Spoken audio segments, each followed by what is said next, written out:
नमस्कार, मी मिनल माळी मढवी. न्यूज मराठी 24/7 च्या मुंबई बुलेटिन मध्ये आपल्या सगळ्यांचं स्वागत.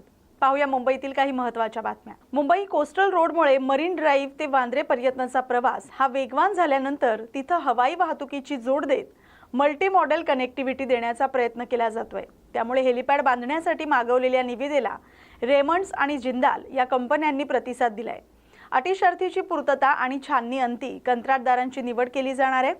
या हेलिपॅडची उभारणी, संचलन आणि देखभालही या कंत्राटदारामार्फत केला जाणार आहे. विकास प्रकल्पांसाठी भविष्य निर्वाह निधीला हात घालण्यावरून मुंबई पालिकेतील टीका बोथट करण्याच्या दृष्टीनं मुंबई महापालिका महत्त्वाचं पाऊल उचलण्याच्या तयारीत आहे. विकास प्रकल्पांसाठी, विशेष करून जलप्रकल्पांसाठी 10,000 कोटींचे बॉन्ड अर्थात रोखे काढण्यावर प्रशासन गांभीर्यानं विचार करते. अशा प्रकारे बॉन्ड काढल्यास पालिकेला केंद्र सरकारच्या 100 कोटी प्रोत्साहन योजनेचाही लाभ मिळणार आहे. पालिका आता आपल्या महत्त्वाकांक्षी प्रकल्पांसाठी निधी उभारण्यासाठी नवीन आर्थिक धोरण स्वीकारण्याच्या तयारीत आहे. विकास कामांसाठी यापुढे पालिकेच्या ठेवींवर अवलंबून न राहता भांडवली बाजारातून कर्ज उभारण्यावर भर दिला जाणार आहे. येत्या 11 फेब्रुवारीला होणाऱ्या मुंबई महापौर उपमहापौर पदाच्या निवडणुकीसाठी येत्या शनिवारी 7 फेब्रुवारीला उमेदवारी अर्ज दाखल केले जाणार आहेत. उमेदवारी अर्ज सादर झाल्यानंतर प्रत्यक्ष मतदानाच्या दिवशी 15 मिनिटांआधी अर्ज मागे घेण्याची संधी उमेदवाराला दिली जाणार आहे. ही निवडणूक आवाजी पद्धतीनं हात उंचावून घेतली जाणार आहे. पीठासीन अधिकारी म्हणून पालिका आयुक्त भूषण गगरानी हे कामकाज सांभाळणार आहेत. पालिका निवडणूक निकालानंतर शिवसेना शिंदे गट, भाजप गट नोंदणी केली नव्हती. त्यानंतर उपमुख्यमंत्री अजित पवार यांच्या निधनाच्या पार्श्वभूमीवर 3 दिवस दुखवटा असल्यानं गट नोंदणी आणि महापौर निवड प्रक्रिया लांबली. सोमवारी भाजप आणि शिवसेना शिंदे गटानं कोकण आयुक्त कार्यालयात नोंदणी केल्यानंतर महापौर निवडणूक प्रक्रियेला वेग आलाय. नव्या सभागृहात नगरसेवक म्हणून अर्थात स्वीकृत सदस्य म्हणून आपली वर्णी लागावी यासाठी काही पराभूत उमेदवारांसह तिकीट नाकारलेल्या काही माजी नगरसेवकांनी प्रयत्न सुरू केलेत. पण शिवसेना शिंदे गटाकडून तिकीट नाकारलेल्या 2 माजी नगरसेवकांची स्वीकृत सदस्य म्हणून नियुक्ती केली जाणार असल्याचं समजतंय. भाजपमधून मात्र अद्याप कोणत्याही नावाची चर्चा नाही. शिंदे सेनेनं यंदा 4 माजी नगरसेवकांना तिकीट नाकारलं होतं. त्यापैकी 2 नगरसेवकांना स्वीकृत नगरसेवक म्हणून घेण्याचं आश्वासन देण्यात आलं होतं, असं खात्रीलायकरित्या कळतंय. संख्याबळानुसार स्वीकृत सदस्यांची नियुक्ती होते. त्यानुसार भाजपच्या कोट्यातून 4 सदस्य नियुक्ती केली जातील. मात्र ते सदस्य कोण असतील हे भाजपमधील नेतेही ठामपणे सांगू शकत नाहीत.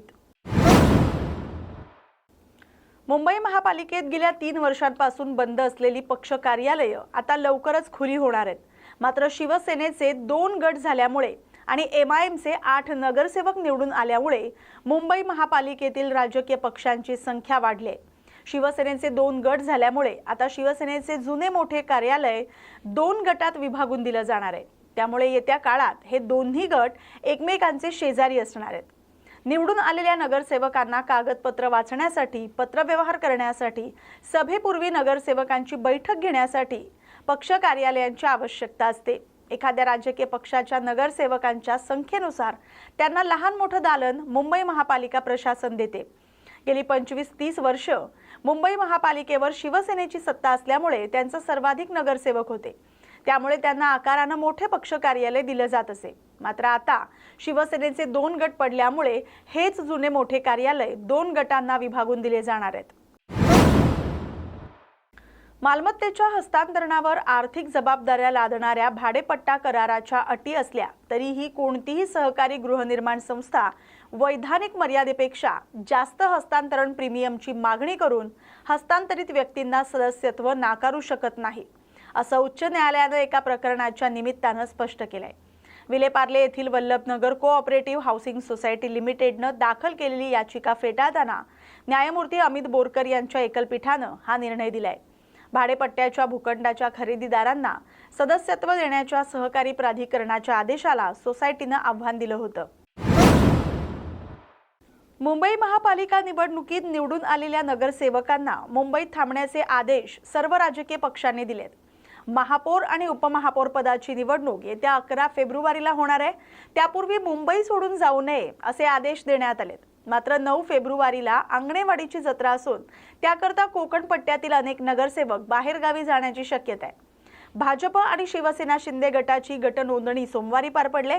उमेदवारांना 7 फेब्रुवारीला अर्ज भरता येणार आहे, तर विशेष सभेच्या 15 मिनिटाआधी अर्ज मागे घेता येणार आहे। यज्ञाचं महापौरपद हे सर्वसाधारण महिला या प्रवर्गासाठी आरक्षित असून बहुप्रतीक्षित अशी ही निवडणूक आता लवकरच होणार आहे।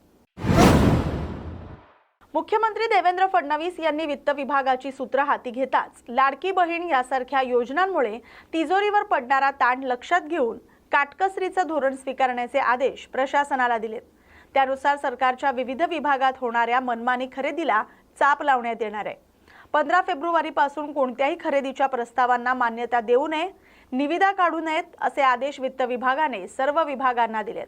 अजित पवार यांच्या निधनानंतर सुनेत्रा पवार यांची उपमुख्यमंत्रीपदी निवड करण्यात आली असली तरी त्यांच्याकडे वित्त विभागाची जबाबदारी देण्यात आली नाही। राष्ट्रवादीच्या नेत्यांशी चर्चा करूनच वित्त विभाग आपल्याकडे ठेवण्याचा निर्णय घेतल्याचं फडणवीस यांनी स्पष्ट केले। त्यानुसार वित्त विभागाचा कारभार हाती घेताच फडणवीस यांनी विविध विभागांचा योजनांचा आढावा घेण्यास सुरुवात केली आहे।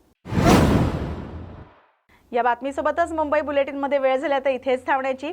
अशाच महत्त्वाच्या बातम्यांसाठी पाहत राहा न्यूज मराठी 24/7। नवा भारत, नवा विचार।